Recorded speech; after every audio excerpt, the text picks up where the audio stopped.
देश आज कारगिल विजय दिवस मना रहा है और इस मौके पर उत्तराखंड के मुख्यमंत्री त्रिवेंद्र सिंह रावत देहरादून के गांधी पार्क पहुंचे।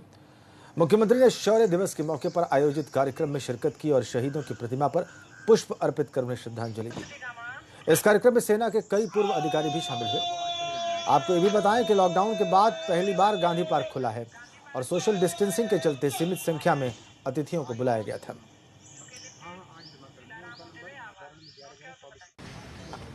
आज़ादी के बाद देश के पहले परम वीर चक्र जिनको मिला, मेजर शर्मा, वो उत्तराखंड के थे। करगिल युद्ध जिसमें 75 हमारे सैनिकों ने देश की सीमाओं की सुरक्षा के लिए, देश के मान सम्मान के लिए अपना बलिदान दिया है। 37 सैनिक हमारे उसमें सम्मानित भी हुए, जिनको अनेक अवार्ड सेना के द्वारा दिए गए, भारत सरकार के द्वारा दिए गए। उसमें सैन्य अफसर भी थे और जिन्होंने उसमें जो भूमिका निभाई वो सैन्य इतिहास में उसको पढ़ाया जाता है। तो आज उन सब वीरों को हम श्रद्धांजलि अर्पित करते हैं, उनको याद करते हैं।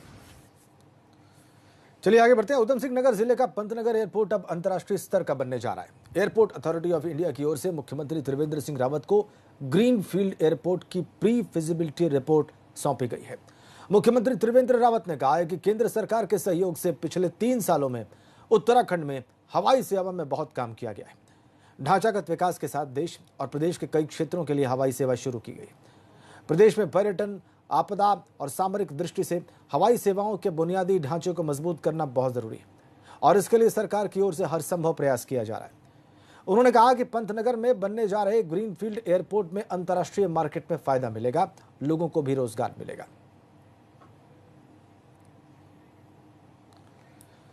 और बद्रीनाथ धाम के श्रद्धालुओं के लिए अच्छी खबर है। बद्रीनाथ धाम का पंचबद्री प्रसादम अब देश और विदेश के श्रद्धालुओं को ऑनलाइन भी उपलब्ध हो सकेगा। प्रसाद के ऑनलाइन वितरण के लिए अमेजन से करार किया गया है और बहुत जल्दी अमेजन की साइट की मदद से भगवान बद्रीनाथ के प्रसाद को देश विदेश के श्रद्धालु घर बैठे मंगवा सकेंगे।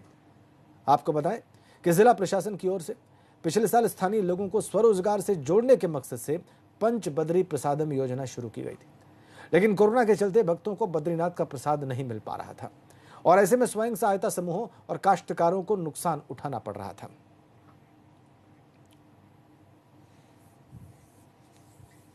और यहां रुक रहे हैं छोटे से ब्रेक के लिए।